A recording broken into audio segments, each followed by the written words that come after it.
Tiniente, sigurado po ba talaga kayo sa sinabi po ng intel ni Major Romero? Sigurado ako, Tano. Kahit mahina ang signal kanina, malinaw ko naman naintindihan ang sinabi ni Major Romero. Positive na nasa baryo ng Apuri si Commander Lawin. Nangihingi na naman daw ng tulong sa mga kaawa-awang magsasaka. Talagang sagad na sa buto ang kasamaan ng mga tulisan na yan. Ginagamit nila ang pagiging rebelde para magawa ang kanilang pansariling layunin. Tama ka dyan, Tano. Nangingidnap din sila ng mga mayayamang negosyante, kapalit ng milyong-milyong halaga. At pagkatapos, papatayin din nila kahit nagbigay naman ng pera ang pamilya. Nakakaawa nga po ang pamilya, Tiniente, kasi umaasa pa silang buhay ang kaanak nila. Pagkatapos, ipapadala pa sa kanila ang pugot na ulo na wala na ang katawan. Dapat talaga, masugpo na ang mga tulisan na yan eh. Marami na silang napeperwisyo. Kaya nga hindi na ako nakatulog kagabi dahil pinag-aralan ko ang mga galaw nila at kung saan sila posibleng dadaan. Sigurado ako na wala na silang kawala ngayon. Salamat na lang talaga sa magaling natin na impormante at kahit papano ay nagiging madali sa atin ang lahat. Ano po ba kasing nangyari sa unang team na ipinadala doon para huliin sila? Wala. Naglaho na parang bula. Walang bakas at hindi malaman kung nasaan ang lokasyon nila ngayon. Natagpuan na lang sa lugar ng tagpuan nila ay ang radyo na ginagamit ng isa sa kanilang mga sundalo. Malakas ang kutob ni Major Romero na lahat sila ay pinatay na. Kaya nga tayo ang pinadali dahil masyado na itong liblib at masukal ang kagubatan. Teka, sandali. Kumusta si Martin? Kasama na ba niya ang mga special forces para magbantay sa bawat daanan na pwedeng lusutan ng mga rebelde para tumakas? Opo, Tiniente. Ay siya nga po pala. Humiwalay rin po sa pangkat natin si Polly. Magkita na lang daw po tayo sa meeting place natin na malapit po doon sa kampo. Sige. Sabihan mo mga kasama natin na wala mo na magpapaputok ng baril hanggat wala akong sinasabi. Siguraduhin nyo na walang civilian sa line of fire. Follow the rules of engagement and standard operating procedure, okay? Ayoko nang maulit ang pagkakamali nung nakaraan na operasyon natin. Muntik tayong mapahamak nun dahil sa kaduwagan ng bagong sapi sa grupo. Ayos na po ang lahat, sir. Natimbrihan ko na po ang mga kasama natin, pati po yung bago. Mabuti naman. Okay, back to position. Nang masiguro ni Baron na ayos na ang lahat, ay nagsimula na silang maglakad papalapit sa baryo. Pinasok nila ang masukal na kagubatan habang alerto sa paligid. Tanging ang maririnig na lang ay ang mahinang yabag ng paa ng mga tauhan niya. Sa bawat halaman na madadaanan ay kanya-kanya ng tago ang kanyang mga tauhan. Dala ang kalibre M14 carbine. Habang si Baron naman ay M16 rifle. Naghihintay sila sa pagdating ng mga rebelde na pinamumunuan ni Commander Lawin. Dahil sa pagiging mahusay na Scout Ranger, binansaga ng kanilang grupo na mata ng agila. Kasalukuyan silang nakatanggap ng impormasyon mula sa kanilang intelligent asset na nakatalaga sa kampo ng mga kalaban. Nalaman nila na bumaba ng baryo si Commander Lawin upang manghingi ng tulong sa mga magsasakang nagsisimulang mag-ani ng kanilang mga palay. Pagkakataon na nilang mahuli ang nangungunang malupit na commander ng mga rebelde. Pagkalipas ng ilang oras na paglalakad mula sa kanilang kampo, narating nila ang baryo ng Apuri. Habang nagkukubli sila sa mga puno, dinig na dinig ni Baron sa radyo ang mga pinag-uusapan ni na Commander Lawin at ng magsasaka. Dahil sa encrypted radio na wiretaps ng kanilang impormante. Oh, paano ka, Bestor? Lalakad na po kami. Maraming salamat na lamang po. At sana, huwag kayong magsawa sa pagtulong sa aming kilusan. Sumagot naman ang kausap ni Commander Lawin na si Bestor at sinabing walang anuman ang pagbibigay ng tulong ng mga ito sa kilusan. Basta't ipangako raw na walang masasaktan sa mga ito. Halata ang takot ni Kabistor dahil sa nanginginig nitong boses. Habang pinakikinggan ni Baron ang sitwasyon sa bahay ng magsasaka, hindi niya maiwasan ang hindi magliyab sa galit. Tumingin si Baron sa kanyang mga kasama at itinaas niya ang kanyang kamay para kumalat ang kanyang mga tauhan sa lugar na yon. Pumwesto sila sa likod ng mga puno. Ang iba ay sa malalaking mga bato. Kailangan lang nilang hintayin na makalayo ang mga ito sa mga bahay ng sibilyan. Nagsimula nang magsilipad ang mga ibon sa itaas ng mga puno. Palatandaan yon na nagsisimula ng maglakad ang mga rebelde papunta sa target line of fire. Kaya mas lalo silang naging alerto sa paligid. Inihanda naman ni Tano ang pampasabog.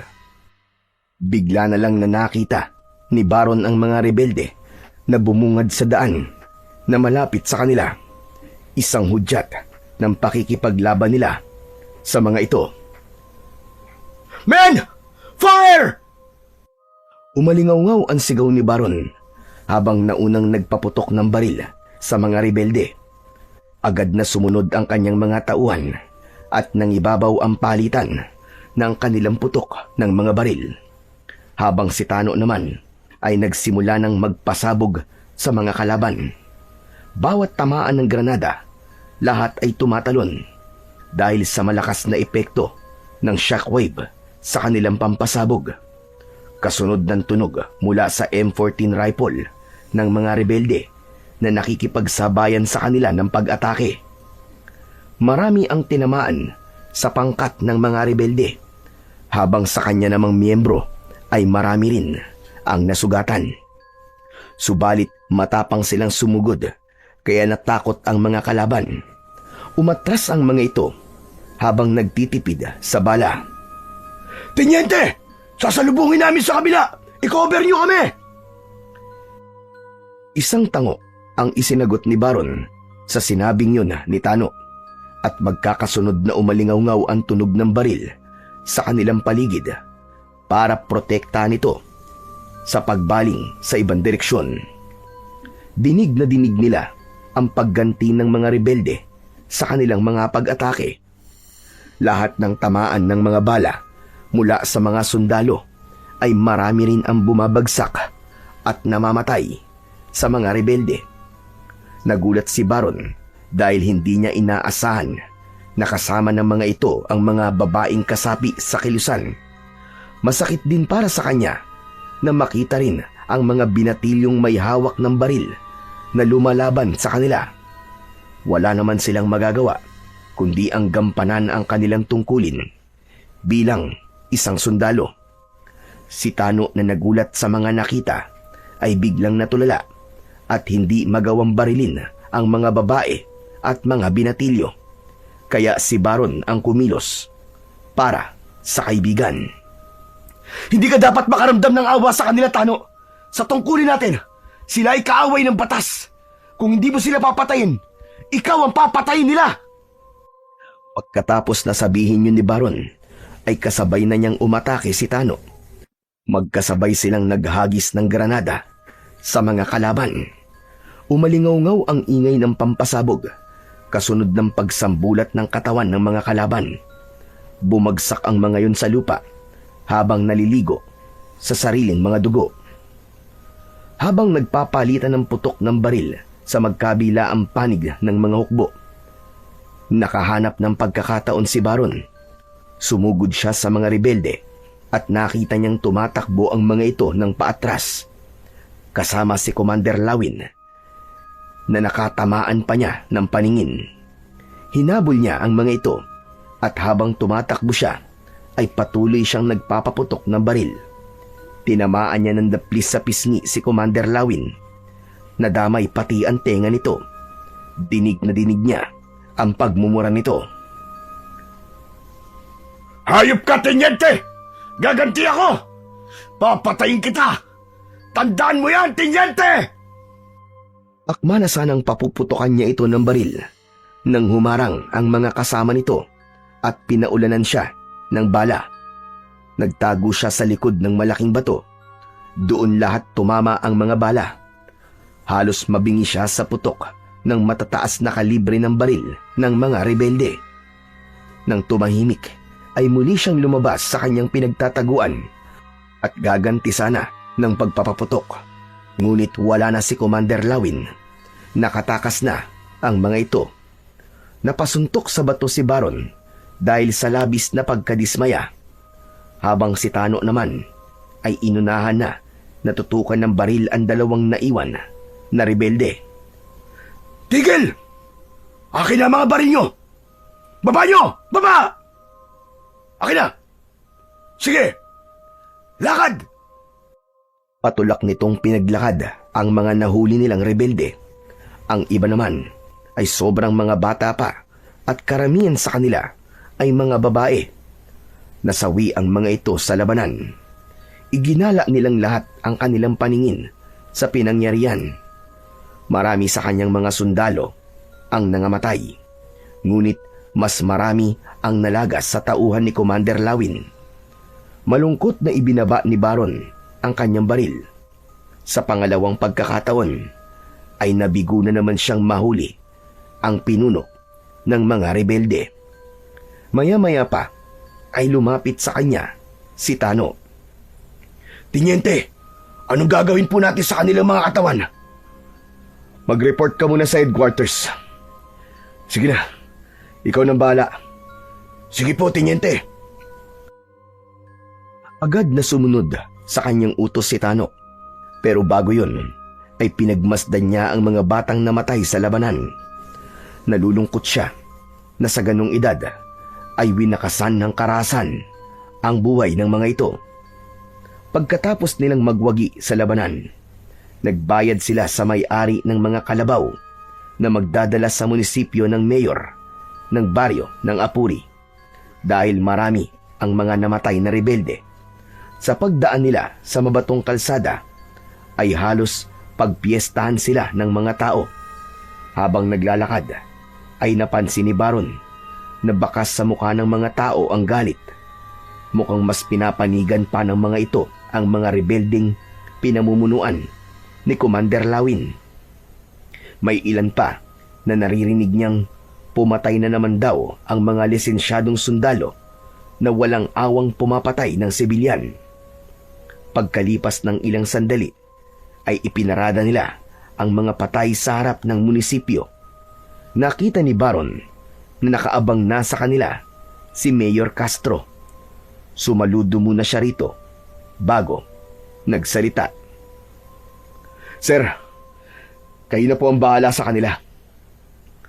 Tumingin si Mayor Castro sa mga patay na nakalagay sa paragos at nagtanong ito kay Baron kung rebelde raw ba lahat ng kanilang mga napatay. Bakit, Mayor? Ano pong akala niyo sa amin? Pumapatay ng sibilyan, tapos palalabasin ng mga rebelde? Naramdaman bigla ni Baron ang palad ni Tano sa kanyang dibdib na para bang pinipigilan siya na magsalita. Mukhang naramdaman ng kanyang kaibigan ang biglang pagpantig ng kanyang tenga sa tanong na yon ni Mayor Castro. Lumapit ang mayor kay Baron at nagsalita habang nakatingin sa bangkay ng mga rebelde. Sinabi nitong wala itong ibang ibig sabihin sa tanong. Wala naman daw masamang magtanong. Dahil doon, sumingit na sa usapan si Tano. Kung gusto mo, Mayor, sumama ka sa operasyon namin o kaya naman ay yung mga alalay mo nang malaman nyo kung sino ang mga taong yan. Mayor, tignan niyo po muna ang mga bangkay. Kapag meron kayong mga kilala na tao dyan na sibilyan, ituro niyo sa amin. Mas lalong nagkaroon ng tensyon dahil sa sinabi na yon ni Baron. Bumakas ang pagkairita sa muka ni Mayor Castro at nanindigan ito na nagtatanong lang daw ito sa kanila. Wala raw itong ibig sabihin sa naging tanong nito kanina. Kung kinakailangan daw na kumpirmahin nito ang bawat isa sa mga bangkay ay NPA, ay gagawin daw nito at handa raw ito na makipagtulungan sa kanila. Kaya si Baron hindi na iwasang muling magsalita batay sa kanyang nararamdaman.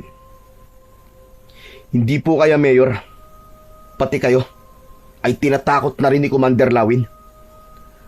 Dahil sa tanong ni Baron, ay medyo tumaas ang boses ni Mayor Castro. Masyado raw mabigat ang salitang lumalabas sa bibig niya. Kung ganun po, makipagtulungan kayo ng maayos sa amin. Hindi kami basta sundalo lang napapatay ng hindi namin siguradong rebelde ang mga taong makakaharap namin. Biglang huminahon ang boses ni Mayor Castro at sinabing wag raw nilang masamain ang sinabi nito. Maya-maya pa ay nagpasya na itong pumasok sa loob ng munisipyo at sinabi sa mga tauhan nito na asikasuhin ang mga namatay sa labanan. Pagkatapos nilang mag-usap tungkol sa mga nasawi sa labanan, ay bumalik na ang kanilang hukbo sa kampo. Isang gabi, habang kumakain siya ng hapunan, ay biglang dumating si Tano. Naupo ito sa harapan niya at nagbukas ng usapan tungkol sa nangyaring engkwentro nila sa mga rebelde kahapon. Tiniente, balitang-balita kahapon ng mga nangyaring sagutan sa pagitan niyo ni Mayor Castro. Ikaw pa lang daw ang nakapagsalita ng ganon sa alkalde na yun. Ang usay raw niyo pagdating sa pakikipaglaban at kahit mayor daw ang kausap mo, talagang nakipagtalo raw kayo. Pero alam niyo ba, Teniente, habang nagbabantay kami sa munisipyo, narinig namin mula sa pamilya ng mga nawawalang magsasaka. Hindi pa raw natatagpuan ang kanilang mga bangkay hanggang ngayon. Humihingi sila ng tulong kay Mayor Castro. Sobrang nakakaawa sila. Yung isang ang babae, nawalan pa ng malay dahil sa pag-aalala sa kanyang asawa. Kaya nga panay ang pagpapatrolya natin, di ba? Para tumahimik na ang baryong to. At saka isa pa, malakas ang kutob ko na merong matataas na opisyal ng gobyerno ang sumusuporta sa mga rebelde. Alam niyo, Teniente, bakit naman puro tayong ipinapadala ni Mayor Romero sa mga ganitong operasyon, no? Hindi ko tuloy mahanap ang lolo ko dahil sa palagi na tayong abala sa misyon natin. Saka, puro katahimikan ng baryo ang iniisip natin. Paano naman ang kaligtasan natin? Sa totoo lang, sa lahat ng mga nadestino sa atin na lugar, ang baryong tong kakaiba. Para bang ang bigat ng presensya ng mga tao? Sus, umaasa ka na naman sa kompas mo. Kaya mo nasasabi yan. Pwede ba? Itutok mo ang atensyon mo sa misyon natin. Huwag muna sa mga elementong sinasabi mong gabay sa pamamagitan ng kompas mo. Totoo naman ang sinasabi ko. Kakaiba ang kompas na ipinamana sa akin ng lolo ko. Sayang nga lang at hindi ko pa siya nakikita. 2 taon lang daw ako nun nang ipasuot ito ng lolo ko sa akin. Ay nako, huwag na nga natin pag-usapan to. Ang pag-usapan na lang natin kung kailan ka magpapagupit ng buhok mo. Baka mapagkamalang ka pa niya na singir na si Freddy Aguilar. Tigilan mo nga ako, Sarento. Kumain ka na lang na marami nang tumaba ka naman. Hindi yung palagi na lang bukong nakikita mo. Ay nako, napansin na naman ang katawan ko. Napangiti na lamang si Baron nang makita ang pagsimangot ng muka ni Tano. Kapag wala sila sa operasyon, magkaibigan sila kapag nag-uusap. Pagkatapos nilang kumain, ay nag-iipon-ipon sila sa loob ng barracks. Nagsasaya at nagkwekwentuhan. Kung minsan naman ay nagpapalakasan sa pamamagitan ng labanan ng mga braso, magpupustahan at magkakantsawan.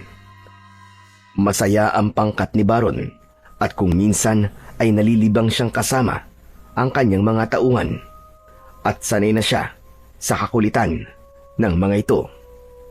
Nang lumipas ang sandaling yon, ay agad silang napahiga sa barracks.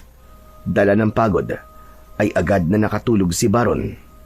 Kinabukasan, ay napabalikwas ng bangon si Baron nang tumunog ang kanyang radyo. Tawag yon mula kay Major Romero. Sinabi nito na may bagong order na ibinaba at kailangan nilang magpunta sa kabilang kampo sa bundok ng Makiling dahil nakatanggap ang mga ito ng ulat tungkol sa 2 negosyanteng nawawala at kasama sa mga yon si Colonel Marasigan na dinukot daw ng mga rebelde. Bumundol ang kaba sa kanyang dibdib dahil sa labis na pag-aalala, lalo na nang mabanggit ni Major Romero na hawak ang mga bihag ni Commander Lawin. Ter, bakit kami pa? At saka, sa dinami-rami ng mabibiyag nilang sundalo, ay si Colonel pa. Tumagot si Major Romero at sinabi nitong may tiwala raw ito sa kanilang grupo. Isa pa, si Colonel Marasigan daw ang sumama sa dalawang negosyante para maghatid ng tulong sa mga katutubong Aita. Kaya raw nakasama ito sa naging biyag ng mga kalaban. Nagtanong si Major Romero kung bakit daw nasabi niya yon. Ngunit hindi niya na sinagot at mabilis na tinanggap ang misyon. Pagkatapos nilang mag-usap ay mabilis na bumangon si Baron. Kinuha niya ang kanyang mga armas at agad na tinipon ang kanyang mga kasama. Ipinaalam niya sa mga ito ang napag-usapan nila ni Major Romero. Nang maipaliwanag niya ang lahat, mabilis silang sumakay sa sasakyan at nagbiyahe papunta sa kabilang kampo. Pagdating nila roon ay nakahanda na rin ang kanilang mga kasama at nakahanay sa kanilang harapan para sa pagsisimula ng kanilang misyon. Pero biglang dumating si Jerry at kinausap nito si Major Romero na ngayon ay nasa harapan nila. Major, talaga bang magtitiwala kayo sa grupong yan? Lumapit si Jerry sa kanila at nakangising nakatingin kay Baron. Classmate niya ang lalaki at pareho silang tenyente. Akala niya hanggang doon lang ang sasabihin nito, pero mas lalo lamang ito na nang asar sa kanila. Major, puro buang ang mga to eh. Puro may toyo sa ulo to. Tignan nyo nga mga itsura oh. Hindi mo malaman kung sundalo o bandido ba. Tignan mo sir. Ganyang mga scout ranger ba ang pagkakatiwalaan nyo? Sige nga. Tarantado ka naman pala eh. Galing kami sa gera. Gera din ang pupuntahan namin. Alangan naman na magpagwapo pa kami, ha? Sinong tarantado ako? Baka gusto mo magkasubukan tayo dito. Di subukan mo nang makita mong hinahanap mo. Dahil sa maangas na palitan ng sagutan nina Jerry at Baron, nagtutukan ng baril ang kanilang mga kagrupo. Pero agad naman na inawat ni Major Romero. Kaya sa huli ay nagkahamunan ang dalawa. Men, huwag kayong makikialam ha. Laban ko to. Ipapakita ko lang sa ungas na to na kahit ganito ang mga itsura natin, hindi niya tayo dapat maliitin. Ipapakita ko lang din sa ungas na to kung sino ba talaga ang kinakalaban niya. Dahil sa hamon ni Baron, tinanggap yun ni Jerry at kinausap naman ito ang umiiling na si Major Romero.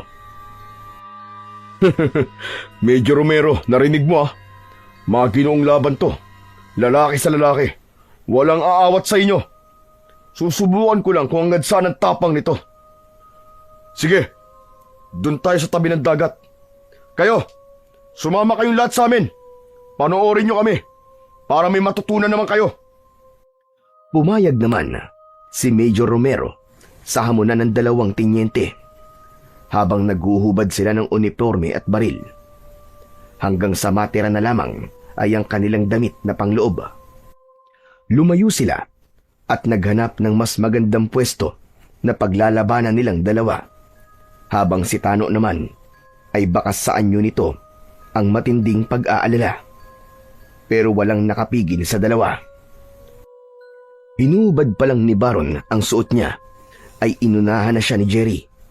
2 suntok kagad ang tumama sa kanyang muka, pero agad siyang nakabawi ng 2 magkakasunod na suntok sa sikmura nito. Palitan sila ng sipa sa bawat isa na halos iisa lang ang kanilang mga galaw. Umalingaw-ngaw ang sigawan mula sa kanilang mga tauhan. Walang gustong magpatalo sa kanilang dalawa.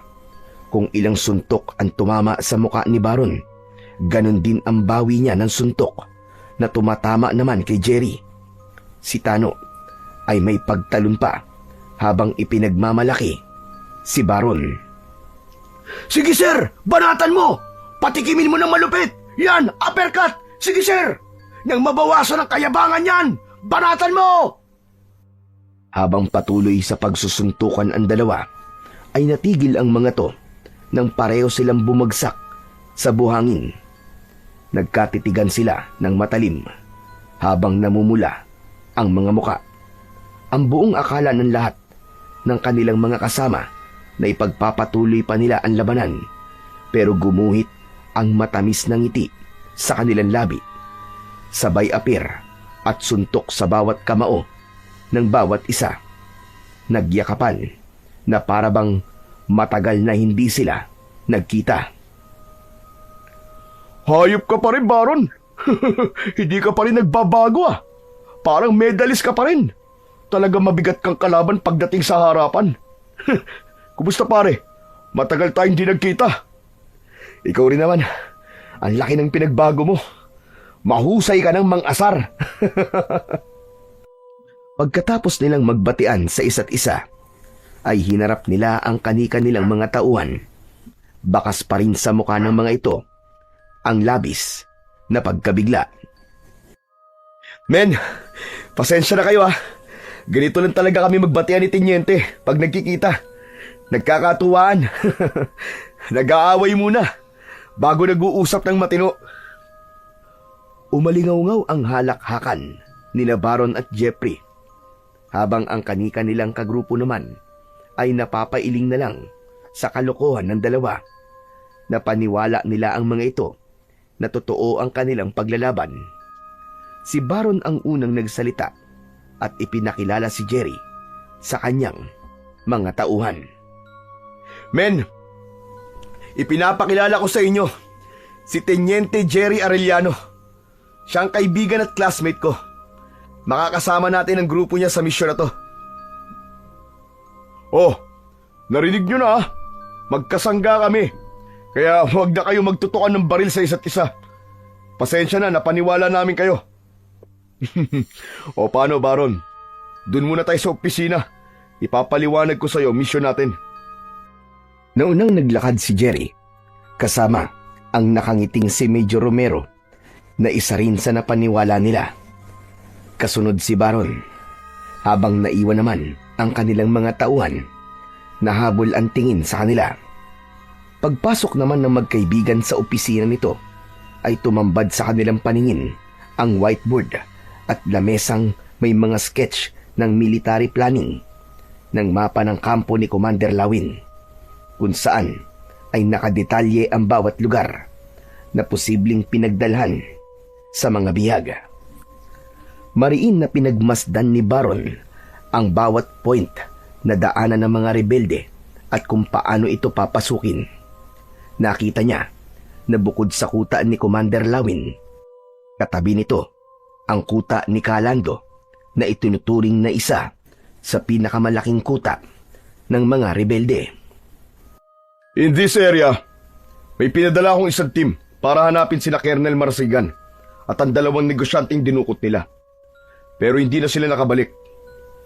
Kutob ko, marami ang nagkalat na patibong sa paligid ng kuta, kaya kailangan natin magdala ng mga eksperto sa mga bomba. Sa palagay ko, kakaibang pangkat na to, dahil marami na ang pumasok na sundalo sa kuta nila. Lahat sa kanila ay wala na nakabalik. We decided to ask a group of jungle fighters. Pero ang sabi sa akin ni Major Romero, para makuha natin si Colonel Marsigan, kung buhay pa nga siya, ang grupo mo ang kailangan namin. Makakaasa ka, Jerry. Gagawin namin ang lahat na makakaya namin gawin para lamang mailigtas si Colonel Marasigan. Umaasa pa rin ako na buhay pa si Colonel at ang dalawang negosyante. Aasahan ko yan. Pero kailangan natin ng dobleng pag-iingat. Dito tayo magsisimula sa silangan. Konti lang ang bantay rito. Pero hindi pa rin natin maiaalis ang posibilidad na kaya konti ang bantay dito dahil marami nagkalat na mga landmine. Susuyurin nating mabuti ang bawat paligid nila. Mahusay ang mga bata ako sa mga ganyang sitwasyon. Kaya garantisado na maililigtas natin ang mga biyag. magiging isa tong top priority sa lahat ng misyon. Pagkatapos ng pagpupulong nila, ay inisa-isa ng mga magkaibigan ang bawat miyembro ng kanilang grupo. Bawat isa ay may mga nakatoka na gawain at armas na dadalhin nila. Hindi rin nawala sa kanila ang lubid at mga hunting knife na magagamit nila sa dikitan na labanan. Habang naghahanda ng kanilang mga armas, ay nagbukas naman ng usapan si Jerry. Matagal na rin nang huli tayong nagkasama, Baron. Marami na rin akong pinagdaanan na laban. Pero ngayon lang ako nag-alala ng ganito. Palibasa, marami na akong naririnig na kwento tungkol sa bundok ng Makiling.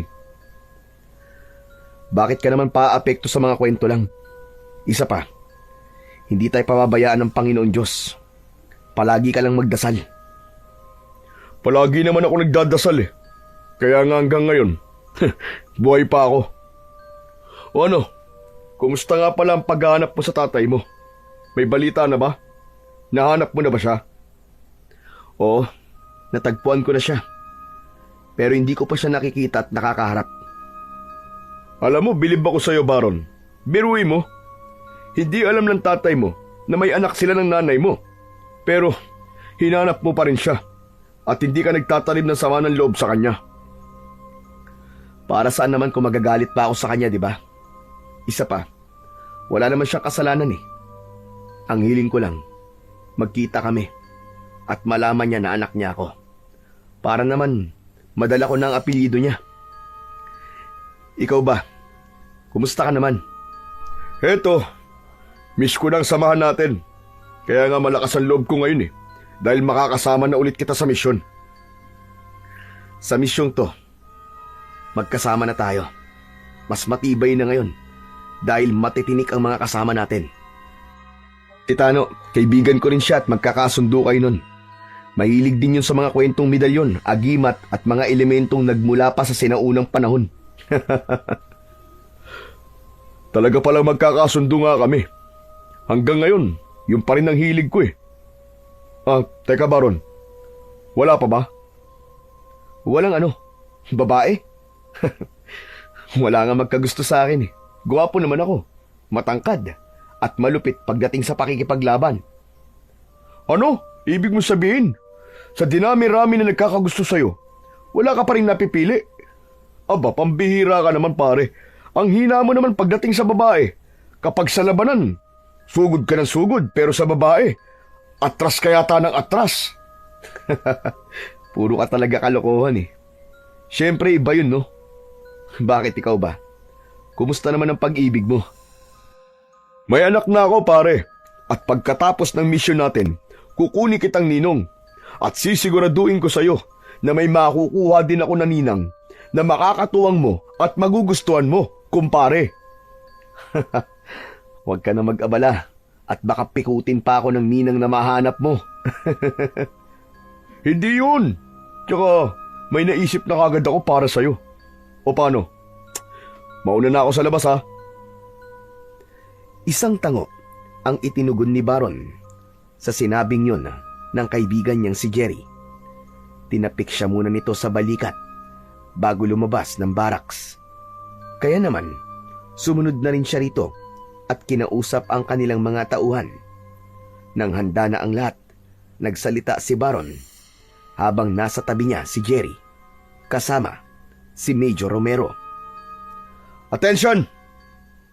Men, sa misyon natin ito, kailangan nyo ng talas ng pandinig, pakiramdam at liksi ng kilos. Ang mga rebelding pupuntahan natin ay mga dating sundalo, kaya mahusay rin sila sa paggamit ng armas. Mga sanay sila sa bundok, kaya iba to sa lahat ng misyon natin.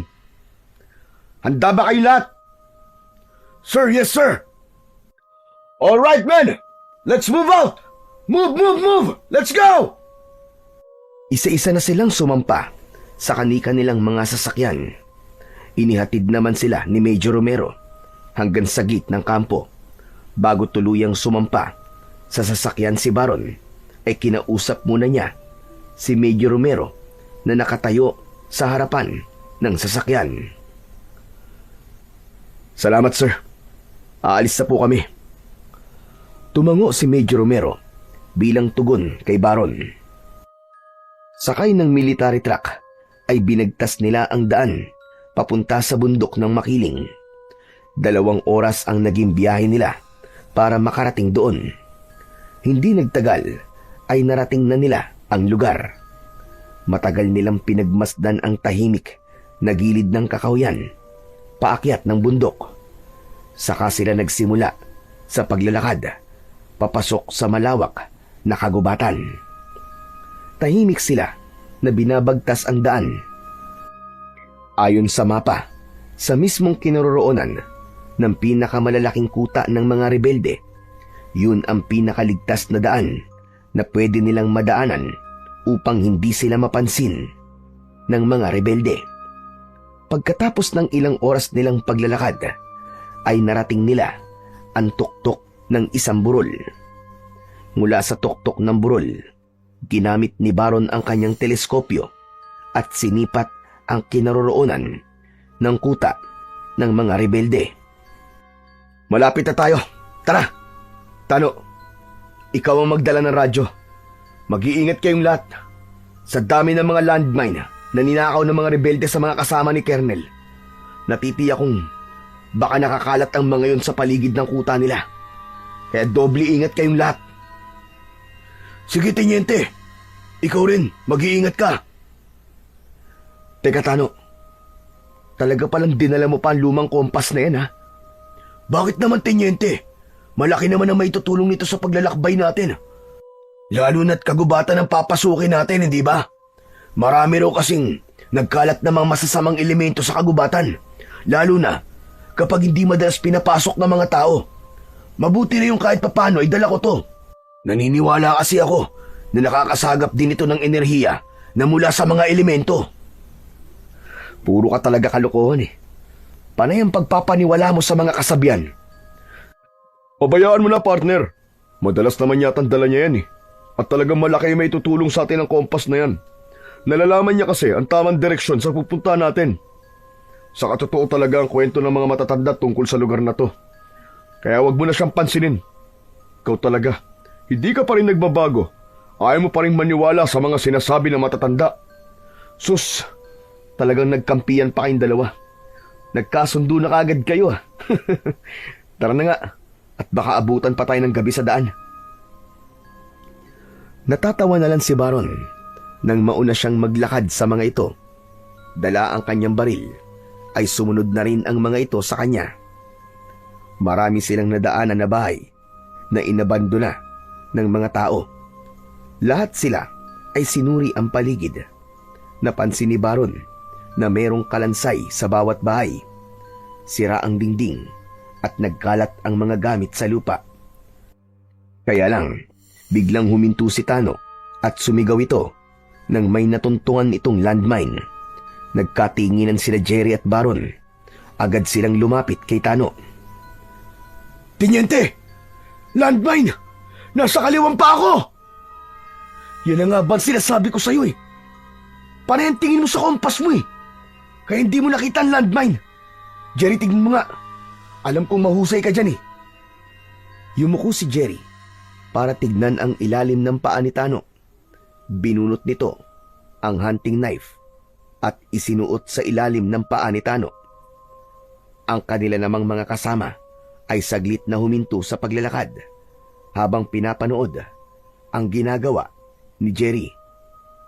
Pagbilang ko ng 3, taas mo ang paa mo, okay? Sir, baka sumabog ha? Ano ka ba? Pati ako nininervyo sa'yo eh. Talaga ba sundalo to, Baron? Matatakotin naman pala to kasama mo eh. Iwanan kaya natin? Sir, wag naman. Wala namang ganyanan. Wag ka kasi matatakotin. Sige, focus. Oh, tulad ng sinabi ko, pagbilang ko ng 3 iangat mo ang paa mo. 1, 2, 3. Mabilis na naiangat ni Tano ang paa at napatungan kagad yon ng talim ng kutsilyo ni Jerry. Pinagpawisan si Tano dahil sa unang beses lang itong nakaranas ng makatungtong ng landmine. Ilang minuto ang lumipas ay mabilis na nagawa ni Jerry ang pagtanggal sa bomba sa lupa. Isang malalim na hinga ang kumawala sa lalamunan ni Jerry habang inaayos ang talim na pumalit sa paa ni Tano. Dinaganan nito ng malaking bato ang kutsilyo, saka tumayo at tumingin sa gawi ni Baron. Ayos na! Clear na ang landmine! Tumango si Baron at napatingin sa namumutlang si Tano. Maya-maya pa ay napalingon sa paligid si Baron, kasama ng iba pang mga sundalo na naroroon. Pakiramdam niya ng mga sandaling yon ay may mga matang nakamasid sa kanila. Kaya itinaas niya ang kanyang baril at mariin na tumitig sa isang lumang bahay. Pagkatapos ay narinig niyang lumapit sa kanya sina Jerry at Tano. Hindi naman naiwasan ni Jerry ang hindi magsalita tungkol sa mga landmine. Kaya naman pala wala na nagbabalik sa mga tauhan ko eh. Hindi pa sila nakakarating sa objective nila. Patay na silang lahat dahil sa mga nagkalat na landmine. Kaya kayo, mag-iingat kayong lahat. Marami pang ganyan dito, panigurado. Tayo na. Maging alerto kayo sa paligid ah. Iba ang nararamdaman ko sa lugar na to. Teka. Oh, bakit ka uminto? May naririnig akong kakaiba sa paligid. Men, magsitago kayo! Kanina ko pa nararamdaman na meron tayong ibang kasama sa lugar na to. Agad na nagsitago ang kanilang mga kasama habang nakikiramdam sila sa paligid. Hindi nga nagtagal ay merong mga rebelde na tumigil sa tapat ng kanilang pinagtataguan. Nag-uusap ang mga ito kung meron daw nakitang kahina-hinala sa paligid. Sasagot sana ang lalaking tinanong, pero tumigil ito sa pagsasalita nang makita ang landmine na may nakataklob na malaking bato. Nagkatinginan ng mga ito at nagmamadaling bumalik sa kuta. Ang iba naman ay naiwan at naging alerto sa paglinga sa paligid. Sa pagkakataong yon ay kailangan nilang manatiling tahimik upang hindi makagawa ng anumang hakbang para hindi masira ang kanilang mga plano. Nang umalis ang mga rebelde sa kanilang harapan, ay sinundan nila ang mga ito sa paglalakad habang magagaan ang mga paa na nagtatago sa lahat ng puno na madadaanan nila. Nang makarating sila sa tuktok ng burol na malapit sa kuta ng mga rebelde, muling ginamit ni Baron ang kanyang teleskopyo. Naramdaman niya na lumapit sa kanya si Jerry. Anong sitwasyon sa loob ng area, pare? Positive. Nasa kuta nga nila mga biyag. Nakita ni Baron na marami ang nagbabantay sa paligid. May 5 kubo na may mga rebelding nakatambay sa labas. Hinanap kagad ng kanyang paningin ang kinaroroonan ng kulungan ni Colonel Marasigan. Nasa gitna yun ng kuta na may 6 na rebelding nagbabantay na halos lahat ay dala ang matataas na kalibre ng baril. Jerry, baka nandyan sa bahay na yan si Colonel Marasigan. Kung ganun, mahusay pala ang intel ni Major Romero ah. Naibigay niya ng maayos ang lahat ng detalye. Sumisenyas pa lang si Baron sa kanyang mga kasama para sumugod. Nang makita na kagad sila ng mga kalaban, agad silang pinaputukan ng magkakasunod. Pati granada ay tumama na rin sa kanilang mga pwesto. Hiwa-hiwalay silang nagtago at gumanti ng putok sa mga kalaban. Narinig nila ang boses ni Commander Lawin. Sugod! Huwag niyong hahayaang makalapit sila sa kuta! Pasabugin niyo ang kinaroroonan nila! Buhan ang mga rebelde sa pagsunod sa utos ni Commander Lawin. Habang panay ang utos nito sa mga tauhan, magkakasunod na sumabog ang kalapit na bahay ng kulungan ng mga biyag. mula sa pag-atake ni Tano sa mga kalaban. Salubungin niyo mga inutil! Paputukan niyo! Huwag niyong ahaya makuha nila mga bihag! Umalingaw-ngaw ang boses na yon ni Commander Lawin. Nagpaputok na rin ito ng baril at kinuha ang mga bihag sa loob ng kulungan para tumakas. Kaya nakumpirma nilang lahat na buhay pa nga si Colonel Marasigan at ang dalawang negosyante. Habang nagpapalitan sila ng pagpapaputok ng baril, biglang lumitaw ang nakakasilaw na bilog na liwanag. Masakit yun sa mata, kaya hindi nila makita ang mga kalaban. Nakaharang yun sa kanila, kaya sandaling huminto ang labanan. Maririnig na lamang nila ay ang paglagablab ng malakas na liwanag sa kinaroroonan nila. Men! Hold your fire! Hold your fire! Pagkasabi ni Baron nun, ay tumahimik ang paligid. Hindi nila alam kung anong klaseng bagay ang nasa harapan nila. Binalot ng kilabot ang buo nilang pangkat habang hindi makatingin sa direksyon ng kuta ng mga rebelde. Kaya napilitan silang lumayo sa lugar na yon at nang mawala ang liwanag ay wala na rin ang mga rebeldeng namamaril sa kanila kanina. Anak ng putya, oo partner! Ano yun? Si Tano ang sumagot sa tanong na yun ni Jerry habang pinagmamasdan ang galaw ng karayom sa kanyang kompas. Isa yung kalasag na nanggaling sa araw. Isang patunay na hindi nga ordinaryo ang mga rebelding yun. Kaya siguro hanggang ngayon walang nakakabalik sa lahat ng team na ipinapadala nyo sa kuta na to. Kung ganun, may nagpoprotekta sa kanila na isang bagay. Pambihira. Ngayon lang ako nakakita ng ganong klaseng liwanag Teka, sandali. Hindi ko naiintindihan ang mga nangyayari. Pero sana naman, hindi ito magiging dahilan para hindi tayo magtagumpay sa misyon na to.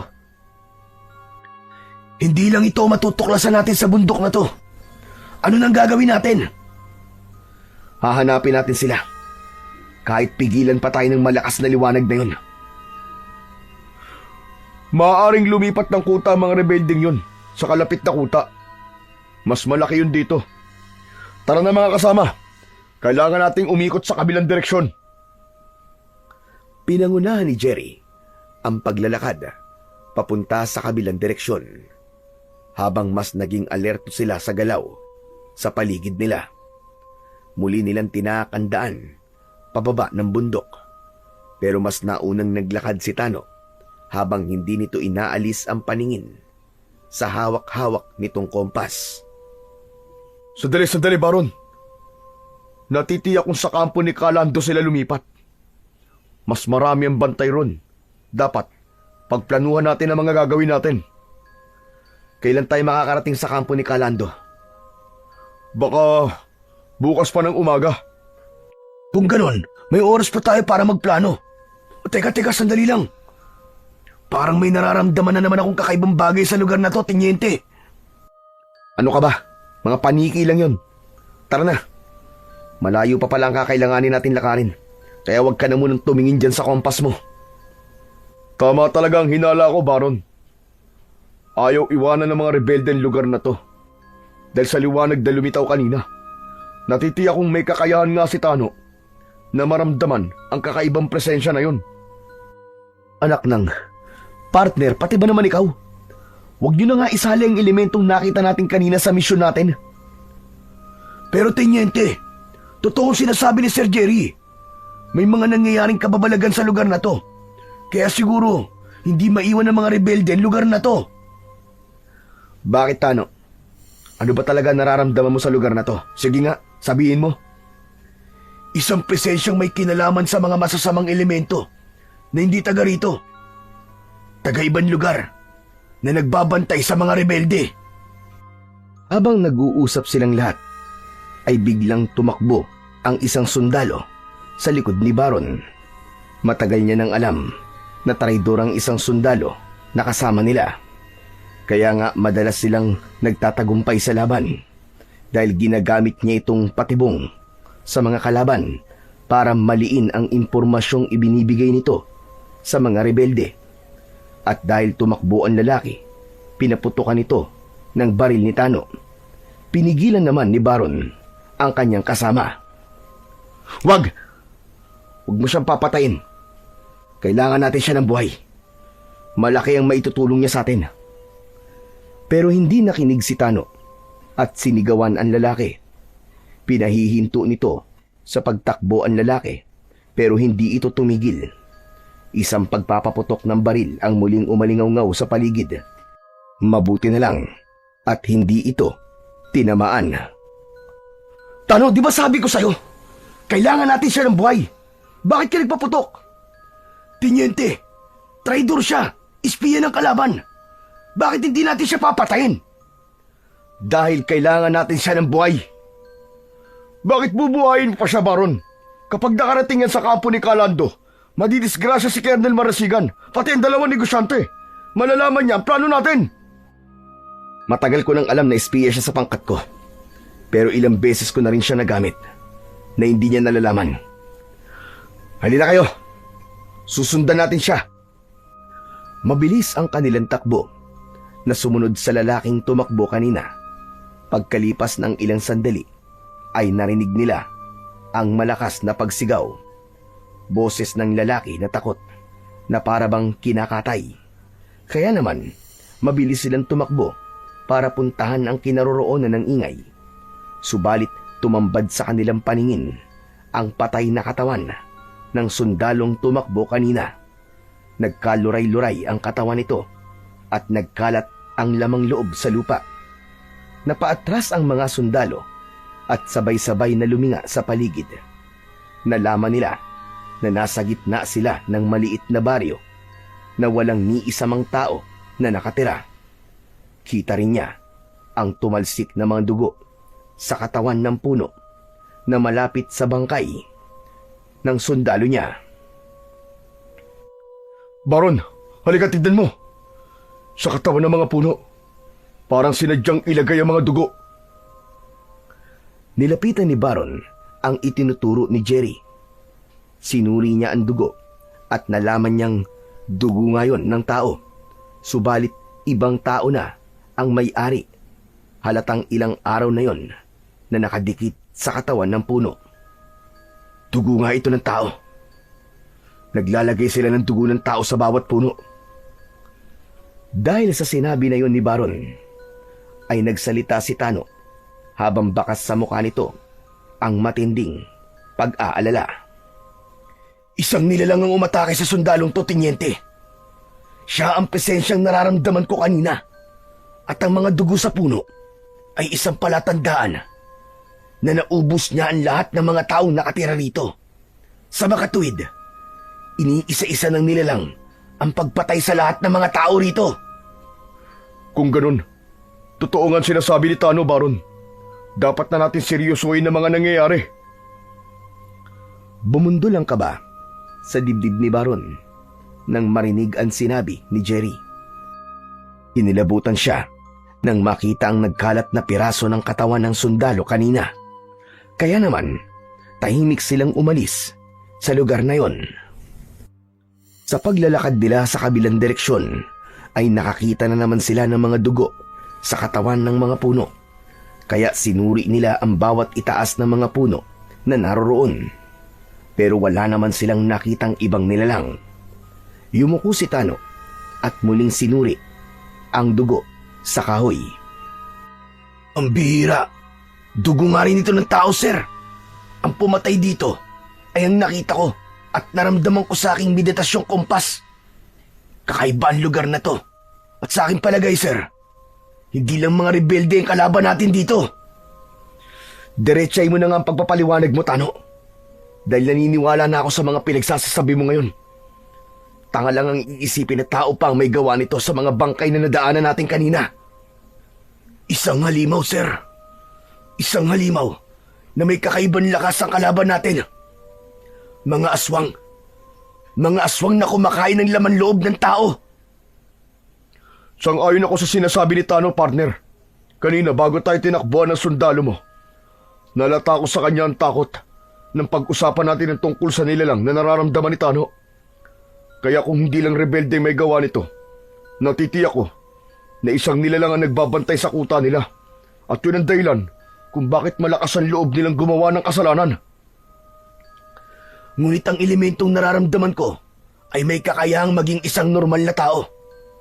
Maaaring isa sa mga rebelde.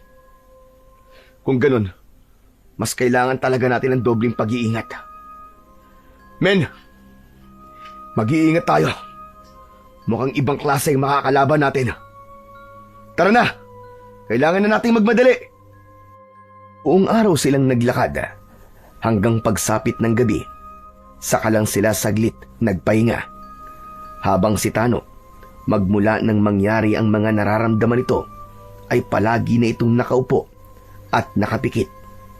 Hawak ang lumang kompas, habang ang mga pangkat naman ni Jerry ay abala sa paglilinis ng mga baril. Kinabukasan, nagpatuloy sila sa paglalakad. Nadaanan nila ang isa pang abandonadong baryo na sakop pa rin ng bundok makiling. Marami ang nagkalat na patay sa bawat bakuran at halos lahat sa kanila ay wakwak ang tiyan. Nagkalat din ang mga lamang loob sa lupa na parabang nilapa ng mga mababangis na hayop. Sa bawat puno naman ay makikita ang mga bahid at talsik ng dugo mula sa mga biktima. Biglang tumirik ang mga mata ni Tano at takot na takot itong nagsalita. Halimaw nga! Isang mabangis na halimaw ang pumatay sa kanila. Magmula nang mahawakan kong dugo ng mga biktima, lumakas na ang mga pangitain ko. Isa lang ang ibig sabihin ng pangitain mo, Tano. Maaaring nasa paligid lang natin ang halimaw at binibigyan tayo ng babala para makapaganda. Kailangan na nating umalis, Baron. Sa pagkakataong to, ay kailangan natin maniwala sa mga nararamdaman ni Tano. Siyang magiging gabay natin sa paglalakad. Wala nang nagawa si Baron, kundi ang makinig sa mga sinasabi ng kanyang mga kasama. Sa isang iglap ay nagbago ang pananaw niya tungkol sa mga elemento. Kaya naman, nilisan nila ang lugar na yon at muling ipinagpatuloy ang paglalakad. Sa dulo ng daan ay meron na namang konting bahay na halos lahat ay inabandona dahil pinatay ang mga tao. Natuklasan nila na halos lahat ng mga bahay na nakapalibot sa kuta ng mga rebelde ay pinatay ang mga nakatira at basta na lamang iniwan sa lugar. Kaya ang mabahong amoy ng paligid ay mula sa mga nabubulok na laman ng tao. Maraming bahay, pero walang tao. Mukhang may mga patibong sa paligid. Siguradong yan ang dahilan, kaya wala na nakakabalik sa mga tauhan ko. Nangangahulugan na malapit na tayo sa kampo ni Kalando. Sa pagpapatuloy ng kanilang paglalakad, ay nagulantang silang lahat nang palibutan sila ng mga rebelde. Naunahan sila at natutukan ng mga baril. Hindi na sila nakagalaw. Biglang nagsalita si Commander Lawin habang nakangising naglalakad papalapit sa kanilang kinaroroonan. Sinasabi ko na nga ba't kayo ang sumunod sa mga tauhan ko? Sige mga kasama, disarman silang lahat at dalhin sa kampo ni Kalando. Maging alisto kayo. Mapanganib ba mga yan? Wala silang nagawa nang kunin sa kanila ang kanilang mga armas. Ang ibang nagpumiglas ay sinaktan ng tauhan ni Commander Lawin at mismong sa harapan nila ay pinaputukan sa ulo ang mga sundalo. Itinira sila at ang 10 sundalo sa pangkat ni Baron. Tinandaan ko mga mukha ng mga sundalong pumatay sa mga tauhan ko sa baryo ng Apuri. Ang iba naman na hindi kasama sa misyon na yon ay pinatay ko na kagad. Pagkakataon ko ng gumanti, kagaya ng sinabi ko sa'yo, Teniente Baron ng Eagle Squad. Si Commander Lawin mismo ang tumulak sa likod ni Baron para maglakad habang nakataas ang dalawa nilang kamay. Pagkalipas ng ilang minuto ay narating nila ang kuta ni Kalando. Isa-isa silang ipinasok sa kubo. Silang tatlo ni Natano, Jerry at Baron ay sa kubo na malapit sa kulungan ni na Colonel Marasigan at ng dalawang negosyante.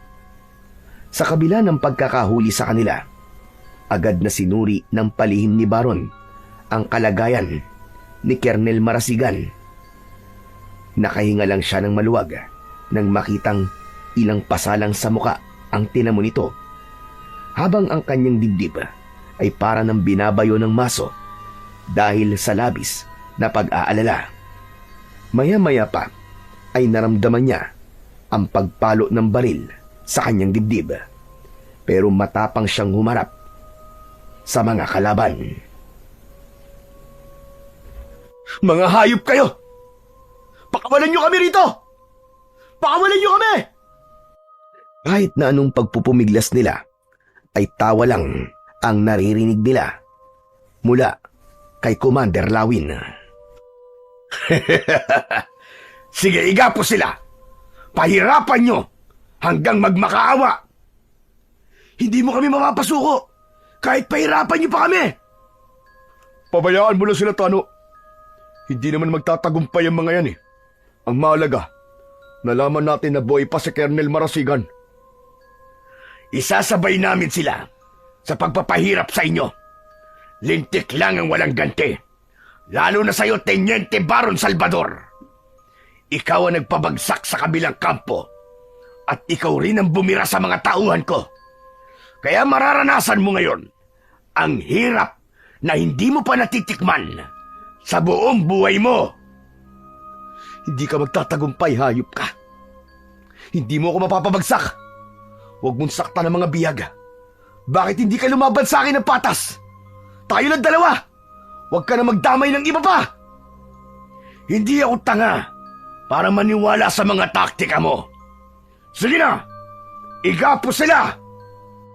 Mabilis silang naigapos sa poste ng kahoy na nakalagay sa gitna mismo ng kubo. Isang suntok sa sikmura ang tumama kay Baron, pero hindi siya natinag.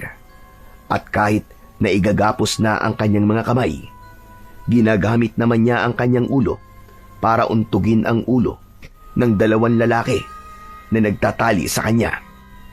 Maya-maya pa ay natapos na ang panggagapos sa kanilang tatlo. Kasunod naman ang pagpapahirap sa kanila sa pamamagitan ng pagpaso ng nagbabagang bakal sa kanilang braso at dibdib. Hinubad din ng mga ito ang kanilang dogtag at inihulog sa apoy.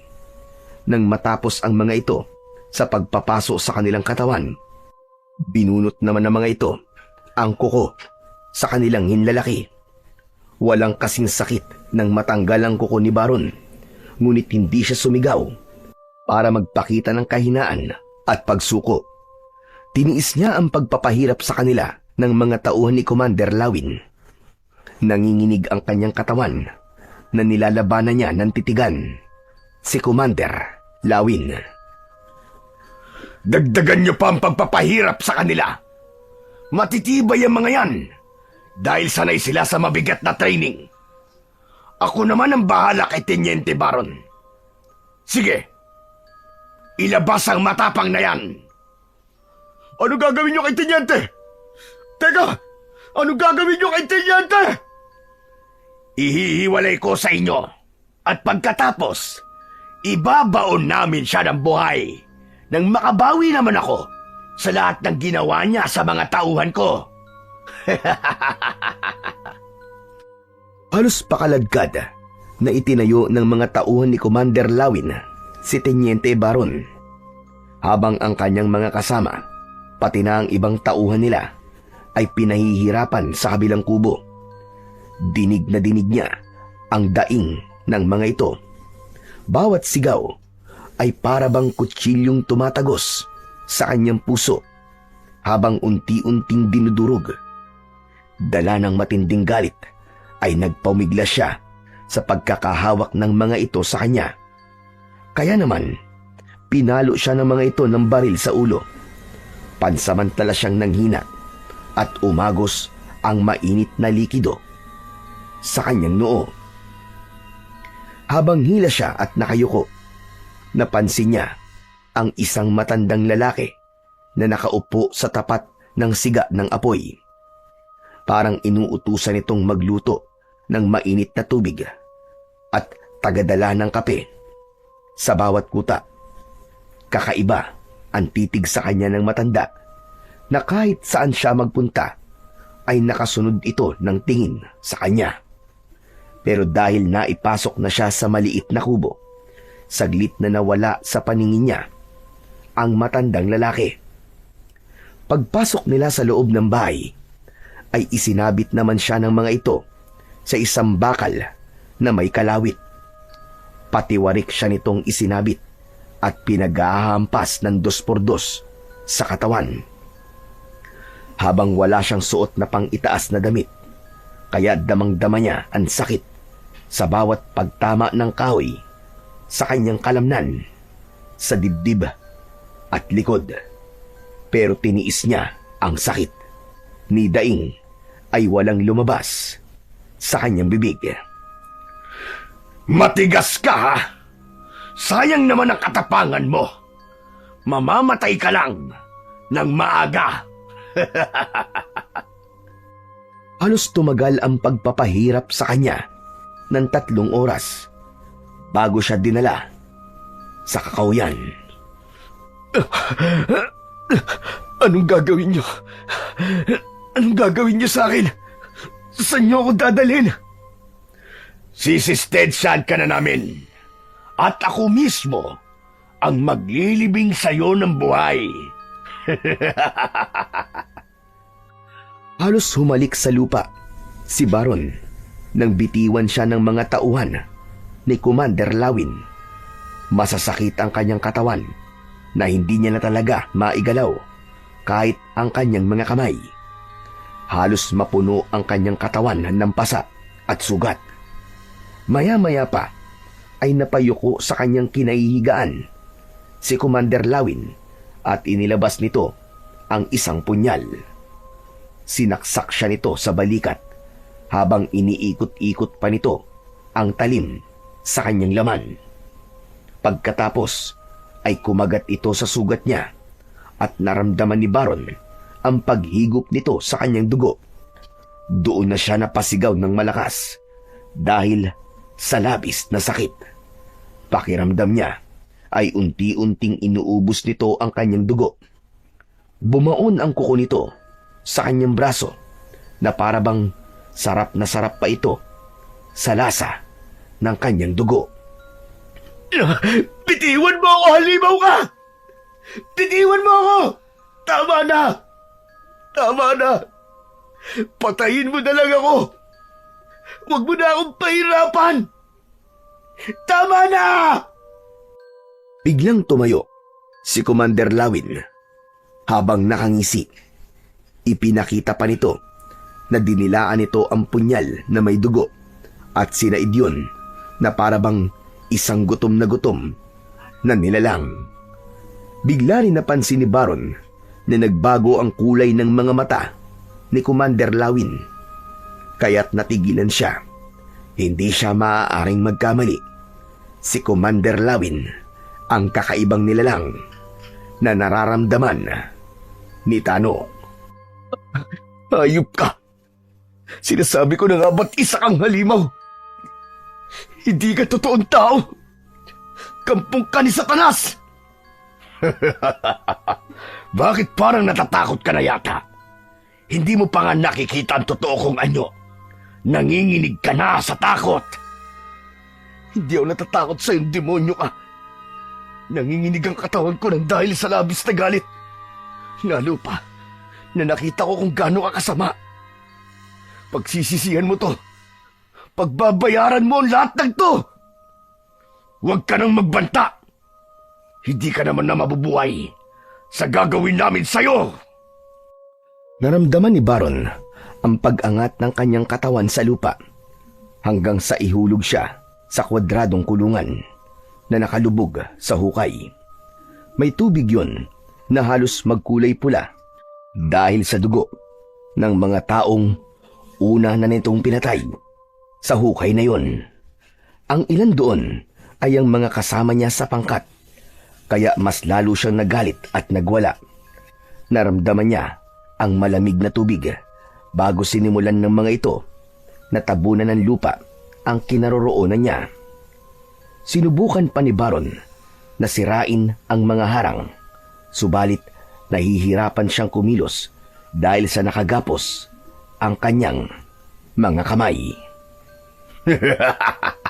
Wala ka nang magagawa, kundi ang harapin ang nakatakda sa'yo.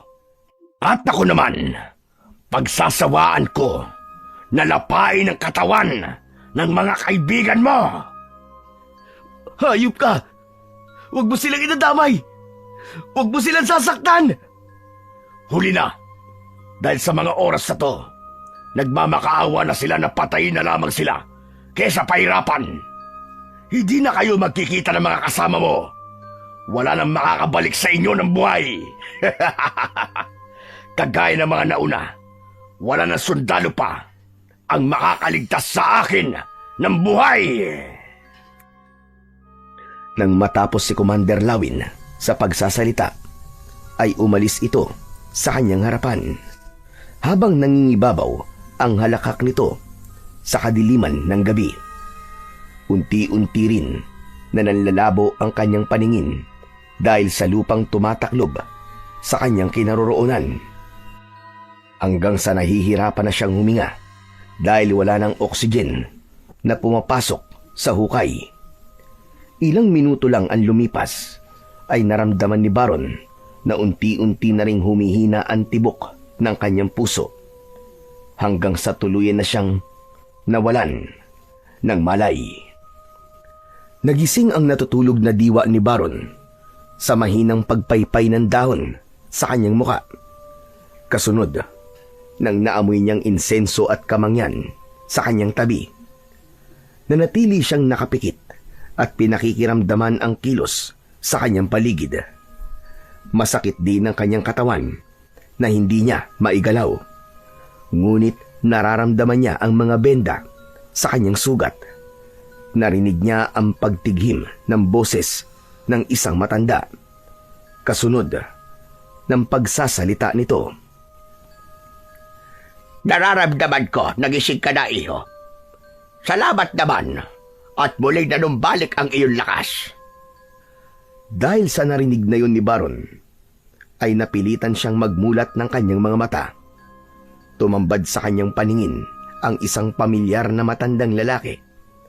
Nakangisi ito na para bang walang nangyari. Mabilis siyang napabalikwas ng bangon dahil akala niya ay nasa kubo pa rin siya ng mga rebelde.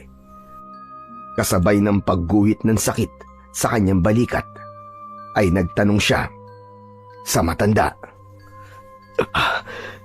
Nasaan po ako? Nandito ka sa bahay ko. Huwag ka mag-alala.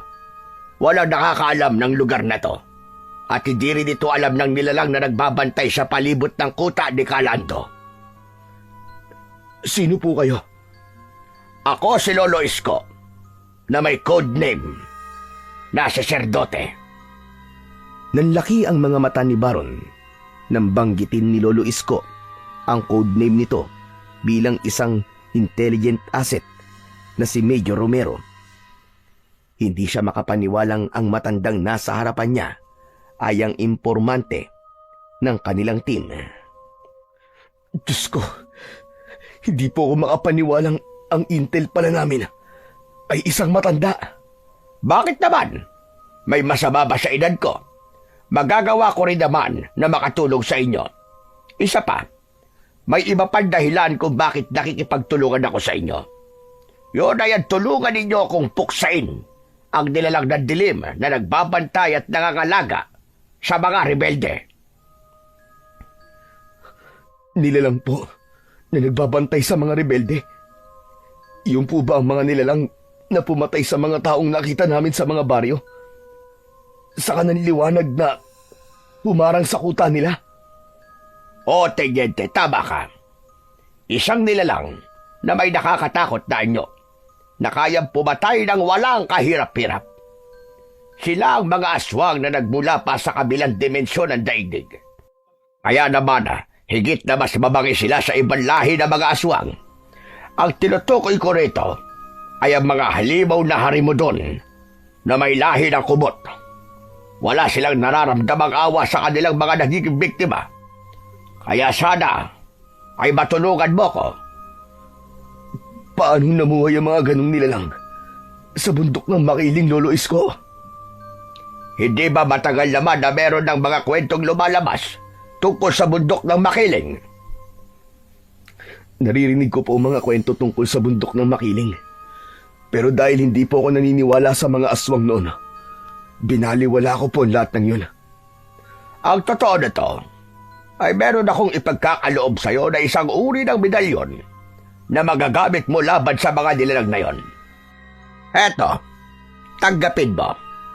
Ito ang 4 klabyo na medalyon.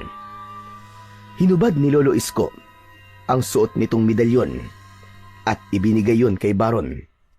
Pinagmasdan niya ang hugis bilog na medalyon na merong imahe ng isang lalaking may latigo sa gitna, habang ang paligid ay merong mga letra na hindi siya pamilyar sa mga itsura.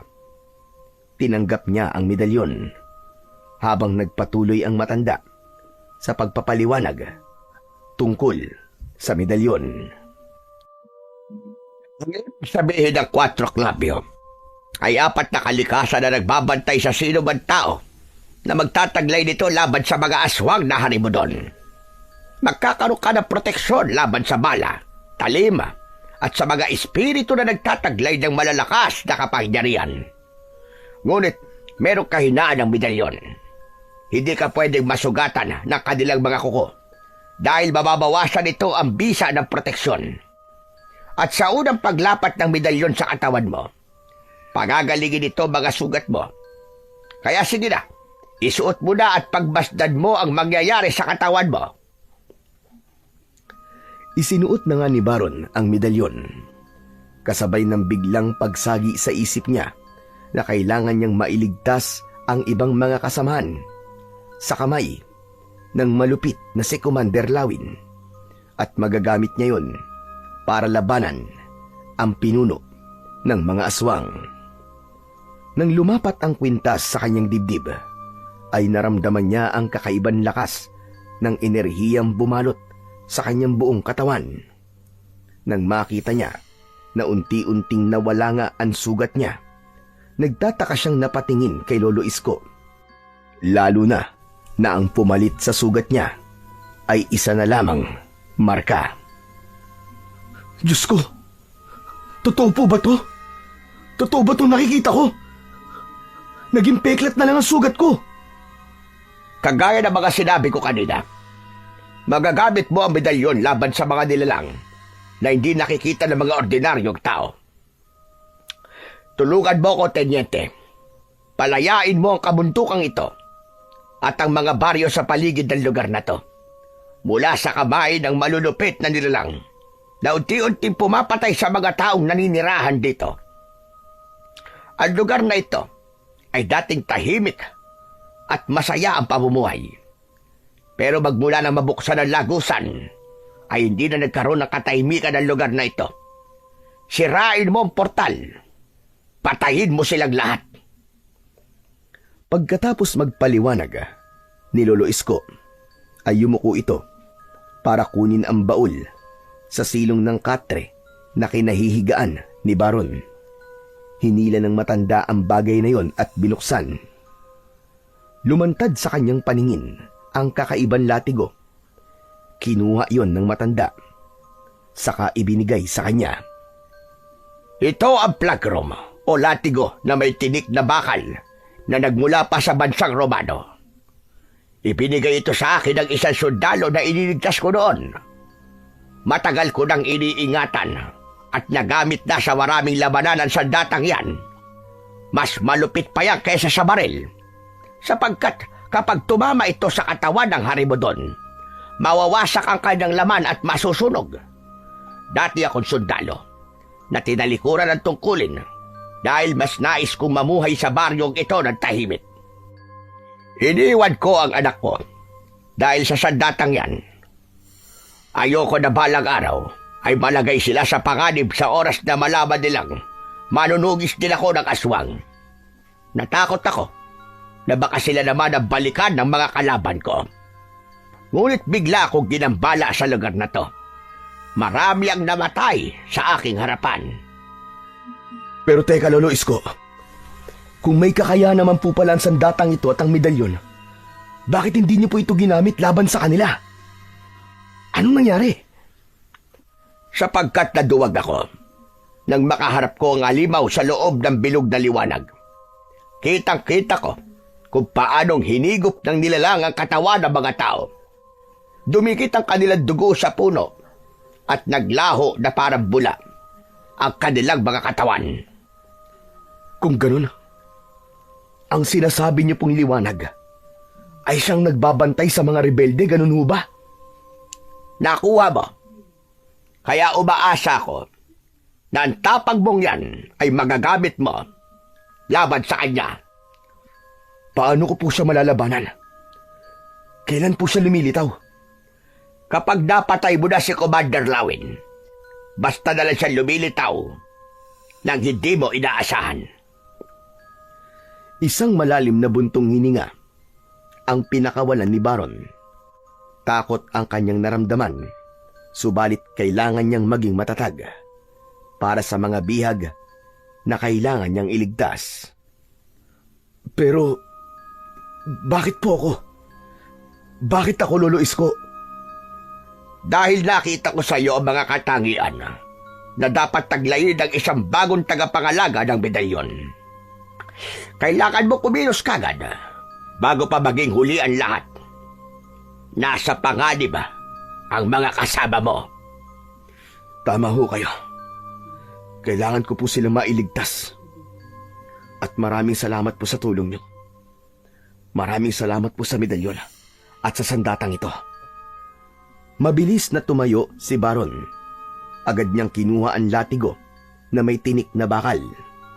Itinago niya yon sa kanyang bewang. At pagkatapos ay nagsimula na silang maglakad kasama ang matandang si Lolo Isko. Pagkalipas ng ilang minutong paglalakad, ay narating nila ang kinaroroonan ng kubo ni Commander Lawin. Sa tingin niya, ay nagkaroon ng konting kasiyahan. Pasuray-suray ang mga ito habang nakaakbay sa bayarang babae. Maingat na lumapit ang dalawa sa bahay para iligtas ang kanilang mga kasama. Una nilang pinasok ang kubo na pinagkulungan kina Jerry at Tano.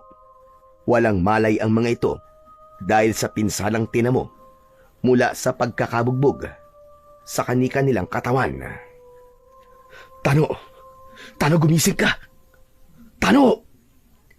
Nanlaki ang mga mata ni Tano nang makita si Baron, habang si Lolo Isko naman ay titig na titig sa muka ni Tano. Agad itong kinalagan ng tali ni Lolo Isko. Pagkatapos, nilapitan ni Baron si Jerry. Wala itong malay at tadtad ng paso sa katawan. Nang makawala si Tano, ay iniligtas naman ito ang natutulog na si Kernel Marasigan at ang dalawang negosyante. Jerry! Tol, gumising ka! Jerry! Niyugyug ni Baron ang balikat ng kaibigan. Saka lang ito nagising. Inalalayan niya itong tumayo at binigyan ng armas na magagamit sa pakikipaglaban. Ganon din sina Kernel at Tano, habang pinoprotektahan naman nila ang dalawang negosyante. Maingat silang lumabas ng kubo, kaya lang paglabas nila ay nakita sila ng mga tauhan ni Commander Lawin. Agad silang pinaputukan ng mga ito ng baril. Gumanti naman ng putok sina Baron, Jerry at Tano, kaya tuluyan ng nabulabog ang mga kalaban sa lungga ng mga ito. Lahat naman ng tamaan ng baril ni Baron ay nagkikisay ang katawan. Nagulat sila nang magpalit ng mga anyo ang mga nilalang na kalaban nila. kalahating katawan ng baboy ramo habang ang buhok ay may buhay na umaatake sa kanya. Nawala rin ang epekto ng alak sa katawan ng mga ito. Sa bilis ng mga pangyayari ay nagkahiwa-hiwalay sila habang walang tigil sa pagpapaputok ng baril. Kanya-kanya sila ng dampot ng mga armas mula sa napapatay nilang kalaban. Sa pagkakataong yun, hinarap ni Baron ang mga aswang na harimudon. Gamit ang latigong may tinik, inihagupit niya yun sa lupa. Pagsunod ng mga ito sa kanya, sinalubong niya ng hampas ang mga ito. Bawat tamaan ng bakal na tinik ay nasusunog ang mga aswang. Segundo lang ang pinalilipas ay nagiging abo na ang mga ito. Jerry! Magkita tayo sa tabing ilog! Dalhin mo ang 2 bihag, saka si Kernel! Kami na ang bahala rito ni Natano at Lolo Isko! Sige na, bilisan mo na! Tumango si Jerry at iniligtas ang iba pa nilang mga kasama. Ipinagpatuloy ni Baron ang paghagupit ng latigo sa mga aswang na mukhang baboy ramo. Baron, atakihin mo sila ng malapitan! Huwag ka magalala! Hindi ka basta-basta tatablan ng kanilang mga bala! Agad na tumalima si Baron. Lumapit siya sa gitna ng kuta at malapitan niyang pinaghahampas ng latigo ang ulo ng mga kalaban. Lahat ay sumasabog ang katawan dahil sa epekto ng kanyang sandata. Tapatan ang nangyari habang panay ang pagpapasabog ng mga ito ng granada. Wala nang nagawa ang mga ito nang paghahampasin ni Baron ang mga aswang gamit ang latigo na halos magliyab sa lakas ng kapangyarihang bumabalot dito. Pagkalipas ng matinding labanan, makapal na usok ang sumalubong sa kanila. Naghari ang katahimikan at hindi niya nakita si Commander Lawin. Mga tauhan lang yan nandito. Wala si Commander Lawin. Kaya siguro medyo tahimik ang paligid. Kailangan na po nating umalis sa lugar na to. Sumunod na po tayo sa kanila. Sinunog muna ni Baron ang lugar na yon bago sila umalis. Iniwan nilang natutupok ng apoy ang mga bahay ng mga rebelde at kinuha nila ang maraming armas na nakatambak sa kuta. Habang naglalakad, ay panayan linga ng 3 sa paligid. Habang si Tano naman ay paika-ika ang lakad dahil sa nabugbog nitong kaliwang binti. Inalalayan nito ni Lolo Isko na kanina pang tumititig sa muka ni Tano. Tiniente, mabuti na lang at nakaligtas ka. Akala talaga namin ni Jerry Wala ka na. May nagligtas sa akin. Si Lolo Isko. Tano. Siya nga pala. May importante ako sasabihin sa'yo. Si Lolo Isko, siya ang intel natin. Ano? Talaga? Kaya pala, siya ang nagbigay sa amin ng pagkain at gumamot sa sugat namin dahil kakampi pala siya. Oo, Tano. Ito lang ang naisip kong paraan para makatulong sa inyo. Gusto ko na mapaalis ang nilalang na nagbabantay sa bundok ng Makiling. Napangiti ang matanda nang tumingin ito sa muka ni Tano. Pagkalipas ng ilang minuto, ay narating nila ang tagpuan nila. Sumalubong kagad sa kanila si Jerry. Partner, Diyos ko, akala ko hindi na tayo magkikita eh. Pwede ba naman yun, partner? Masamang damo ako, di ba? Siya nga pala, Tano. Tumawag ka sa base. Iparating mo sa kanila na nailigtas na natin si Colonel Marasigan at ang 2 negosyante. Sige na, bilisan mo.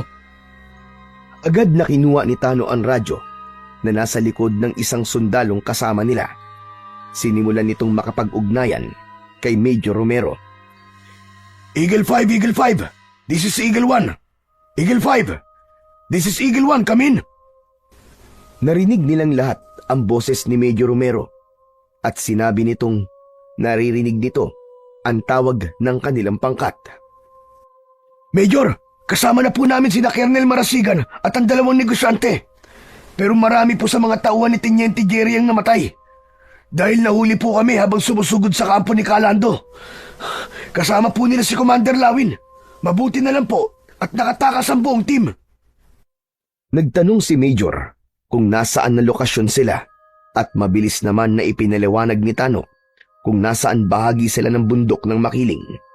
Magpapadala raw ito ng backup at 3 helicopter para sa mga nakaligtas na negosyante at si Colonel Marasigan. Kasunod ng pagpapasalamat nito sa kanila, hihintayin daw sila nito sa kampo. Pagbaba ni Tano ng radyo ay bigla itong natigilan. Dinukot nito sa kanyang bulsa ang kompas at napatitig sa galaw ng karayom, habang ang suot naman ni Baron na medalyon ay nagkaroon din ng kakaibang init sa palawit na kwintas. Nararamdaman ko, nahaharap tayo sa kakaibang panganib. May nilalang na nasa paligid natin. Malamang, nasa paligid na natin ang kakaibang nilalang na nagbabantay sa lugar na ito. Kung ganun, magsikilos kayo! Magtago kayo sa mga puno! Protektahan niyo sina Colonel at yung 2 negosyante! Bilisan niyo! Move! Move! Move! Jerry, teka! Isama mo si Colonel Marasigan. Ingatan mo siya, partner. Mauna na kayo sa kampo. Hinihintay na kayo ni Major Romero. Pasensya ka na, mista. Masyado ko minaliit ang mga tauhan mo nun. Ngayon napatunayan ko. Sila ang mga sundalong tapat sa tungkulin. Good luck. Magkita na lang tayo sa kampo. Makakaasa ka. Naiingatan ko mga kasama natin. Akma na sanang aalis ang pangkat ni Jerry nang umalingaw-ngaw ang pagsabog sa kanilang paligid. Pati na ang pag-angil ng mga nilalang sa likod ng mga puno. Ganun na lamang ang panlalaki ng kanilang mga mata nang tumambad sa kanilang paningin ang mga aswang na harimudon. Isang taong baboy ramo na merong mahabang buhok na parabang may buhay. Pumupulupot ang mga hibla nito sa katawan ng mga sundalo. Winasak ng mga ito ang katawan ng mga tauhan ni Baron. Dala ng labis na pagkabigla ay hindi kagad nagamit ni Baron ang kanyang latigo. Tinamaan siya ng kalmot ng aswang na si Commander Lawin sa kanyang likod. Yun pa naman ang kahinaan ng taong may taglay ng medalyon. Bumagsak siya sa lupa. Pinagtulungan siya ng mga aswang habang napupuluputan ng buhok ang buong katawan ng binatang sundalo. Si Tano na ang kumilos. Malapitan itong pinaputokan ng baril sa leeg si Commander Lawin, pero ngumisi lang ito at baliwala ang tama ng bala. Nang gumanti si Commander Lawin, tinamaan ang kagat si Tano sa balikat. Hayop ka! Lumayo ka sa kaibigan ko! Huwag mo siyang sasaktan! Inipon ni Baron ang natitira niyang lakas at sa paghawak niya sa buhok ni Commander Lawin, umikot siya sa ere para makawala sa pagkakapulupot ng buhok nito sa kanyang katawan. Isang mabilis na sipa ang tumama sa mukha nito. Bumalandra sa kahoy si Commander Lawin, kaya natanggal ang pagkakakagat nito sa balikat ni Tano, habang ang iba niyang mga kasama ay abala pa rin sa pakikipaglaban sa mga aswang. Hinarap ni Baron si Commander Lawin. Hinagupit niya ito ng latigo sa katawan. 5 beses niyang ginawa yun dahil humina ang bisa ng medalyon. Sumabog ang katawan nito dahil hindi na kinaya ang tinik ng latigo hanggang sa maging abo at sumama sa hangin. Salamat, Tano. Muntik na ako kanina. Wala yun. Ang mahalaga, ligtas na tayo. Ngunit hindi pa man sila nakakabawi ng lakas. Nagulat silang lahat nang umihip ang malakas na hangin. Lumitaw mula sa kanilang harapan ang malaking hugis bilog na liwanag at hinihigop sila papasok sa loob. Hinawakan ni Baron ang kanyang medalyon at itinutok yun sa malakas na liwanag na humihigop sa kanila. Lumipad ang mga bato nang maglaban ang malakas na puwersang bumabalot sa kanyang katawan at puwersa na nanggagaling naman sa malaking liwanag. Gawin mo ang lahat, Baron! Paglabanan mo! Labanan mo malakas na puwersa ng kalaban! Hindi tayo ang dapat na mahila sa mundo niya! Kundi dapat siya ang mahila sa mundo natin! Hawakan mo na maigpit ang kwintas at pahila mo siyang ilayo sa liwanag. Na si Calando, ang mayor ng baryo ng Apuri na si Castro, siya ang totoong kalaban at nilalang na hindi taga rito. Lumabang ka! Kaya mo yan! Gulat na gulat si Baron nang makita ang anyo ni Mayor Castro bago ito nagmukhang aswang. Sa malakas na puwersang nagmumula sa kanyang medalyon, ginamit niya ang latigong may tinik na bakal para atakihin ito. Pinaputukan din ito ng baril ni Jerry na tumatama sa gitna ng bilog na liwanag. Sa pagsabog ng bala sa loob, lumabas mula sa liwanag ang nakapaninindig na balahibong nilalang. Maraming galamay ito, kalahating katawan ng isang baboy ramo at katawan ng tao ang nagwawala sa kanilang harapan. Habang umaangil, lumipad at lumutang sa hangin ang hibla ng buhay nitong buhok at isa-isang bumutas sa katawan ng ibang natitira pang sundalo. Hindi tinablan ang katawan ni Baron ng malakotsylyong dulo ng buhok ng harimudon na kubot. Bawat hibla ay humahagupit ang mga yon sa katawan ni Baron. Nadamay pa ang kanyang mga kasama. Napaluputan din ito sina Jerry, Tano, Lolo Isko at lahat ng mga sundalong naroroon. Habang sina Tano at Jerry ay panay pa rin ang pagpapaputok ng baril. Lahat sila ay hindi na halos makahinga dahil ang ibang hibla ng buhok ng halimaw ay pumulupot na hanggang sa kanilang leeg. Hindi mo kami mapapatay! Halimaw ka!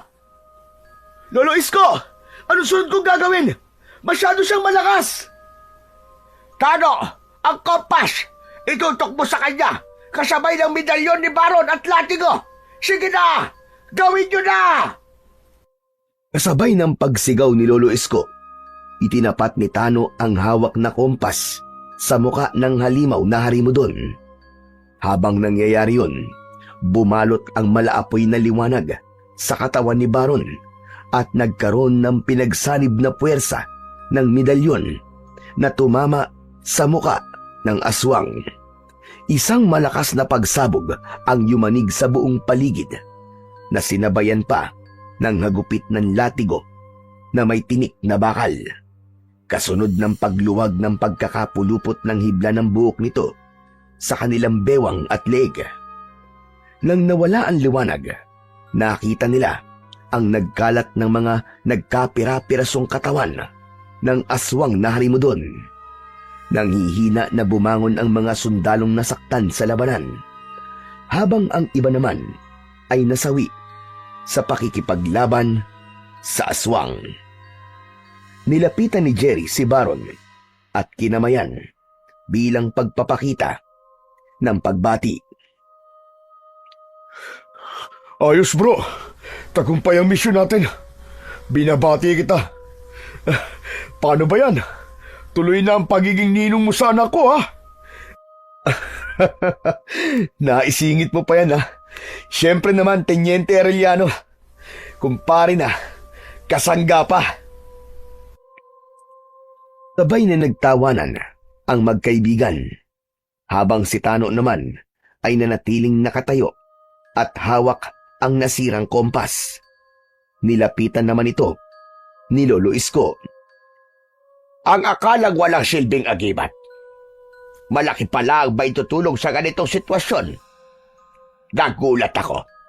Ikaw na pala ang batang pinamanahan ko ng kompas. Napakunot ang noo ni Tano. Titig na titig ito sa muka ng matanda. Kaya nang marinig ni Jerry at Baron ang sinabi ni Lolo Isko, lahat sila ay lumapit kay Tano. Tano, hindi ba't ang sabi mo nun ang kompas na hawak mo ay pagmamay-ari ng lolo mo? Paanong nangyaring kay Lolo Isko ang kompas na yan? Pare, paanong nangyari? Teka. Ang ibig sabihin nun si Lolo Isko, ang lolo ni Tano. At dito pa talaga sila nagkita, ha? Diyos ko, ikaw na ba talaga si Martano? ang anak ni Marisa. Naluluwang tumango si Tano. Hindi ito makapaniwalang si Lolo Isko ang lolo nito na matagal nang nawawala. Hindi na nga napigilan ng dalawa ang hindi magyakap. Pero ang mas nakakagulat ay ang pagtatapat naman ni Baron sa lahat. Men, pasensya na kayo.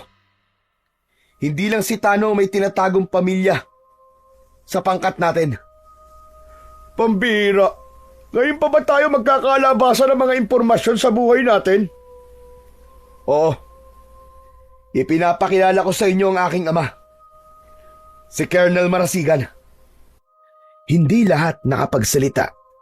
Gulat na gulat ang lahat, lalo na si Colonel Marasigan. Nakangisi naman na nilapitan ni Baron ang kanyang ama. Sa una ay nagulat ito dahil hindi nito alam na may anak ito. Matagal nang alam ni Baron ang pangalan ng kanyang ama, ngunit hindi niya pa ito nakikita sa malapitan. Kaya nga tinanggap niya ang kanyang misyon para iligtas ito. Teka, sandali nga. Pinaglululoko mo ba kami, ha, Baron? Kung talaga mag-ama kayo, bakit magkaiba kayo ng apelyido? Well, apelyido ng nanay ko ang ginamit ko. Loko kasi itong si Erpat eh. Hindi niya alam na nabuntis niya si Nanay Clara. Kaya apelyido ni nanay ang ginamit ko. Ano, ayos ba? At dahil nabanggit ni Baron ang tungkol sa pangalan ng kanyang ina, naluha si Colonel Marasigan. Humingi ito ng tawad sa kanya at mahigpit siya nitong niyakap. Kaya raw pala unang kita pa lang nito kay Baron ay nakaramdam na ito ng lukso ng dugo. Dala ng tuwa ay ipinagmalaki nito sa lahat na siya ang anak nito. Ayos ah! Bigatin pala ang tatay mo, sir. Nasa dugo niyo pala talaga ang pagiging sundalo. O ano, siguro naman ngayon, maniniwala kayong walang imposible sa Diyos, di ba? Tignan niyo naman, kahit gaano pa kalakas ang kalaban natin, natalo natin silang lahat dahil sa pananalig natin sa Panginoon. Kaya nga, mahusay ang ginawa mo, buddy. Ngayon alam ko na kung bakit sobrang pag-aalala mo kay Colonel. Dahil ama mo pala siya, pare. Maganda naman kasi ang pagpapalaki sa akin ni nanay. Kaya, hindi ako nagtanim ng sama ng loob. O paano? Tara na! Pagkatapos ng labanan, ay nilisan na nila ang lugar na yon habang hinihintay ang pagdating ng sundo nila. Pagkalipas ng ilang minuto, ay dumating na nga ang mga helikopter.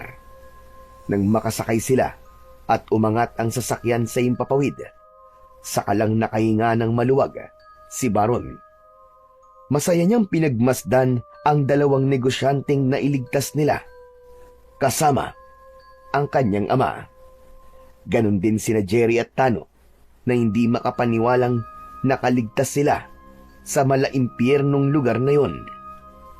Pagkatapos nilang mailigtas ang mga bihag at matalo ang aswang, bumalik ang katahimikan sa bundok ng Makiling. Si Lolo Isko naman ay bumalik sa dati nitong tirahan at namuhay ng mapayapa kasama ang apo nito na si Tano. Paminsan-minsan ay dumadalaw sila sa matanda, habang sina Jerry at Baron naman ay natuloy ang pagiging magkumpare. Dito naman nakilala ni Baron ang babaeng nagmamay-ari ngayon ng puso niya, habang ang kanyang ama naman na si Colonel Marasigan ay nakipagkita sa nanay niyang si Clara. Nagkabalikan ang mga ito at ikinasal sa simbahan kasabay ni na Baron at Cecil na kapatid ni Jerry. Tunay na ang buhay ay mahiwaga. Ang pamilyang matagal mong hindi nakasama at nakita ay matatagpuan mo lang pala sa tamang panahon. Walang pinipiling oras basta't kaloob ng Diyos. Sa pamamagitan ng medalyon na suot ni Baron, ipinagpatuloy ng kanilang pangkat ang pagliligtas sa mga taong nagiging biktima ng mga kilusan na may ibang ipinaglalaban. Dahil gaano man kalakas ang kapangyarihan ng masasamang elemento, hindi pa rin sila magwawagi laban sa puwersa ng kabutihan. Sa lahat ng yon, tanging ang Panginoong Diyos pa rin ang malakas na gabay para sa kaligtasan ng bawat isa sa ating lahat.